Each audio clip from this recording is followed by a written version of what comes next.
जी हूँ Shaktisinh Jadeja army man.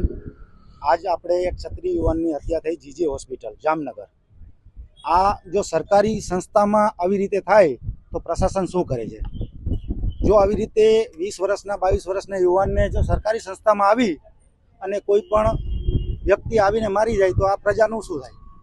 આજ એક યુવાન ગયો છે, એના ઘરનો એક સદસ્ય ગયો છે, તો આવી આમ પબ્લિકને માટે પણ આ ખતરો છે।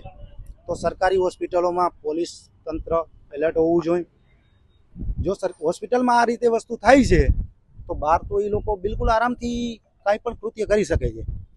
તો આના માટે પોલીસ પ્રશાસને બિલકુલ ખાસ કરીને નોંધ લેવી જોઈએ અને આ વસ્તુ આના પછી ન થવી જોઈએ।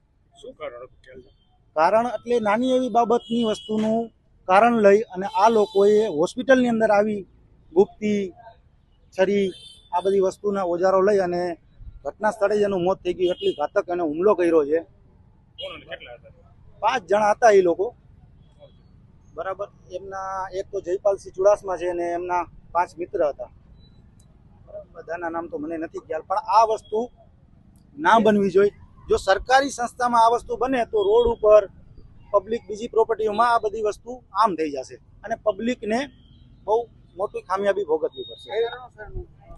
કારણ સર એવો નાનો ડખો, પહેલા મિત્ર હતા, કોઈ એવી નાની કોઈ ડખો થયો છે, બરાબર। આ વસ્તુમાં એ લોકો એ વસ્તુનો વેરઝેર રાખી અને માથાકૂટ કરવા આવ્યા।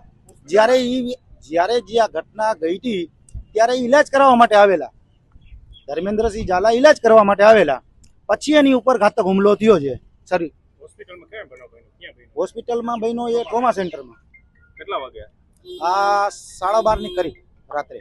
એટલે પેલા કઈ માથામાં માર માર્યું હતું જેના કારણે હોસ્પિટલ દરવાજાથી આવ્યા હતા? શું? હા, એને માથામાં માર માર્યો હતો। ત્યાં એ જગ્યાએથી આ બધું મેટર ક્લોઝ થયું અને એ પોતાનો ઈલાજ કરવા અહીંયા આવ્યા અને તે પછી વાહે પાછો ઘાતક હુમલો કરવામાં આવ્યો।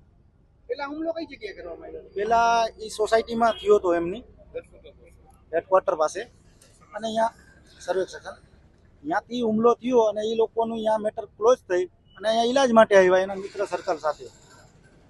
એ પછી પાછું એ લોકોએ સેકન્ડ અટેમ્પ્ટ કર્યું છે અને ત્યારે એને અંજામ આપ્યું છે। સિક્યુરિટીનું શું કહેશો આમાં? સિક્યુરિટી બિલકુલ પુઅર છે, સિક્યુરિટી બિલકુલ પુઅર છે અને કોઈ પણ વ્યક્તિ અહીંયા બચાવ માટે નથી આવ્યું। પરિવારમાં કેટલા એક વ્યક્તિ જે એના ભેગા હતા એ આવ્યા હતા, એને પણ છરીનો હુમલો થયો છે, એને પણ ઈજા થઈ છે, એનો પણ મેડિકલે નોંધ લીધી છે, બરાબર। તો એક વ્યક્તિ ટોટલ આવ્યો છે। પબ્લિકમાંથી કોઈને એમ ના થયું કે પબ્લિકમાંથી કોઈ આવે, કોઈ એક વ્યક્તિની આપણે મદદ કરી। પરિવારમાં કેટલા સદસ્ય પરિવારમાં? એમના પરિવારનો એ એક જ દીકરો હતો, હવે એનો પરિવાર અહીંથી ખતમ। તમે સાથે હતા એમની? ના, હું ત્યારે એની સાથે નથી, મને ફોન કરીને બોલાવ્યો ત્યારે અમે આવ્યા તત્કાલમાં। ઓકે, ધન્યવાદ। જય હિન્દ। મારું નામ ઋષિરાજ જાડેજા, હું ધર્મરાજસિંહનો મિત્ર હતો। સારવાર માટે અમે આવેલા હતા જીજી હોસ્પિટલમાં, ટ્રોમા વોર્ડમાં સારવાર ચાલુ હતી। ત્યાં લોકો 5 જણની 4 થી 5 જણ ટોળકી બનાવીને આવીને ઘાતક હથિયાર સાથે હુમલો કર્યો। ત્યાં ડોક્ટરોને અમે બોલાવવામાં આવ્યો પણ ડોક્ટરો તાત્કાલિક સારવાર માટે ના આવે। સિક્યુરિટી સ્ટાફને રાડું નાખે પણ સિક્યુરિટી સ્ટાફ કોઈ પણ આવે નહીં। ખાસ સદનસીબે સિક્યુરિટી સ્ટાફ આવી ગયો તો આ બનાવ ના બનત આવો ગંભીર। પોલીસ ચોકી બાજુમાં જ હતી? પોલીસ ચોકી હતી કદાચ મારા ખ્યાલથી 10 મીટર હશે, જાજી નહીં, પણ કોઈ સ્ટાફ હાજર નહીં હોય ત્યાં રાતના સમય હતો એની હિસાબે આવો ગંભીર બનાવ।